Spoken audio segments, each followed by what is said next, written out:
on the Duncan hike.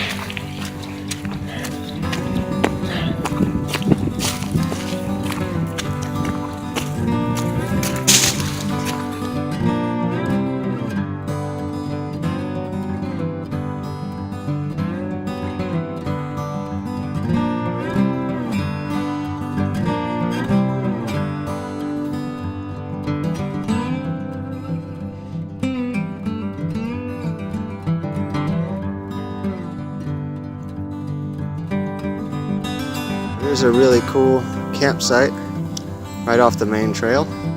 It's got a nice little fire pit built in, and I don't know if you can see it from here, but they've built some large stones into a seating area. There's a little stream crossing right in front of us, and then right up ahead, you can't see it very well on camera, but there's a nice rocky slope we're going to be heading up here in a minute. That's the steepest climb. It's about 4 switchbacks up to the top.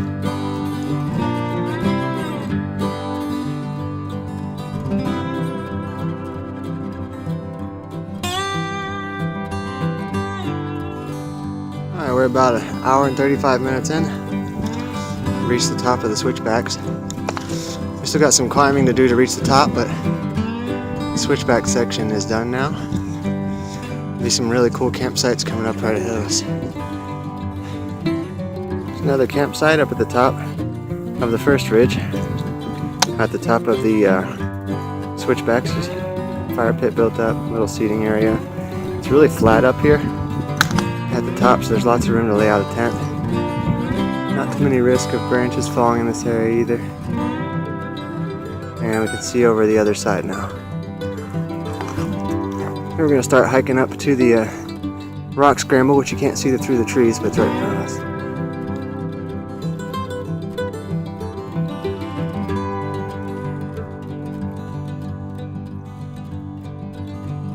At the base of the rock scramble, what I like the best about this particular one is there's not really a trail going up this thing. Just kind of make your own way. This is the base here. And if we turn, can't really capture it on camera. If you look up, there's the top of the rocks up there. I'm going to try to get a couple of shots along the way, but I need my hands for other things, so we'll go from the top.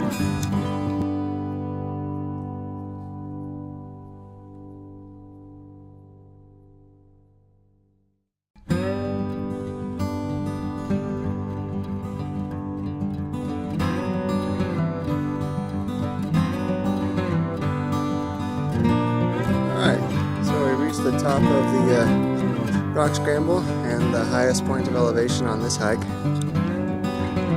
I dropped my pack for a minute up here at the top. There's nice flat places you can sit down on. I'm going to have some lunch, relax for a minute. It's really hard to capture the view up here on film, but it's really beautiful. This is also the first time I've done this rock scramble with a full backpacking overnight pack. This is a training hike for me. The last time I did it with a light pack, and the balance is a little bit different coming up those rocks. But this is the pack I brought with me today. I'll review that one later.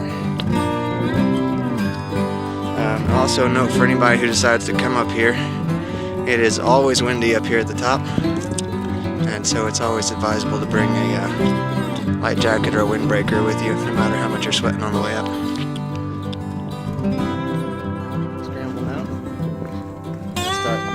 Down the other side of this mountain. Finally saw some other people at the top. Really friendly folks, but they're the first people I've seen on this trail all day.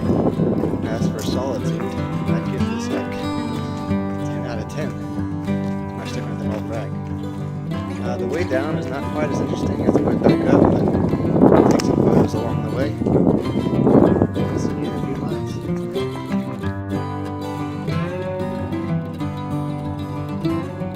Clearing area described and hikingupwards.com. It's about a mile from the turn on the downside of that hill. It's pretty in here. In springtime it can be nice and green too. We're in the very early part of spring now, so it's still pretty barren looking.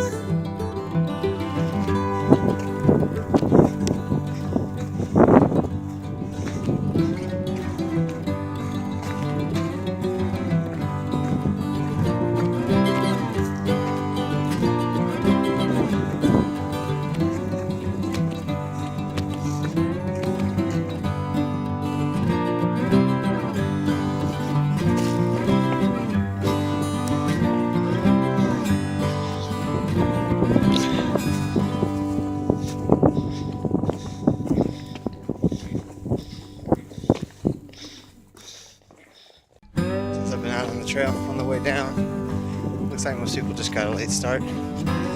Still a pretty good trail for solitude though. Not very many. We haven't reached the point at which we're back tracing our steps yet, but almost there.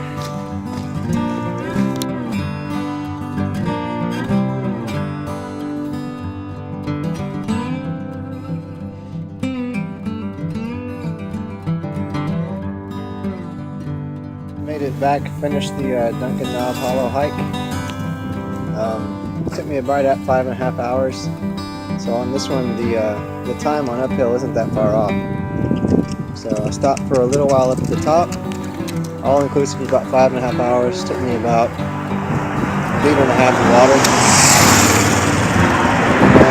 Started, I was the only car here. Now there's about 6 more cars, 7 more cars in the area. It's not too terribly bad. Good hike though. Right after this, I'll show the hiking upwards documents based on this hike. And happy hiking. I'm about out of battery, so I better stop.